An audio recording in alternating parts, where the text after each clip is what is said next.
जब उस वक्त जब राज्यसभा के लिए हमने नॉमिनेशन भरा तो कांग्रेस के कुछ नेता मेरे साथ मुझसे मिलने के लिए आए।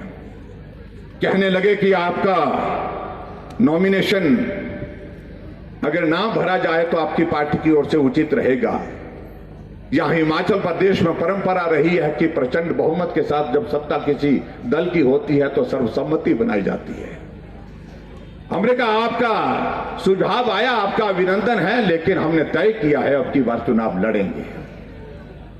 कहने लगे हार जाएंगे। हमने कहा कोई बात नहीं।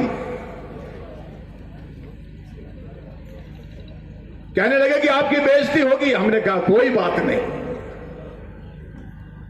हमने कहा लोकतंत्र है, लोकतंत्र में चुनाव लड़ने का अधिकार है। और हमने नॉमिनेशन भरा। कुछ हमको मालूम तो पड़ गया था कुछ अच्छा होगा, और वो ये मान के चल रहे थे क्या फर्क पड़ता है, एक जाएगा दो जाएगा, ऐसा जाएगा ऐसा होगा।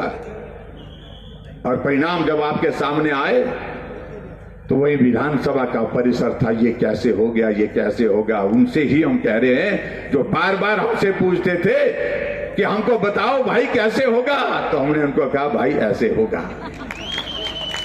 अब प्रश्न पैदा करने की कोशिश कर रहे हैं। हम बोलते हैं कि सरकार नहीं है और 4 जून के बाद बिल्कुल नहीं होगी, किसी सूरत नहीं होगी, कहीं नहीं होगी। इस बात को हम कहना चाह रहे हैं तो बहुत पीड़ा होती है, बहुत परेशानी, फड़फड़ाते हैं ऐसे कैसे होगा।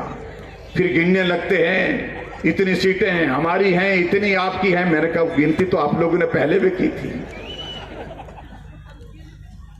मुझे कहने लगते हैं, मुझे समझाने लगता है कि जयराम का अर्थशास्त्र जो है, मैथमेटिक्स बहुत कमजोर है। मैंने कहा मुझे मजबूत करने की आवश्यकता भी नहीं है। मैंने कहा हमसे कमजोर तो आपका है। और मैं कई बार कहानी सुनाता हूं। एक बार एक नदी के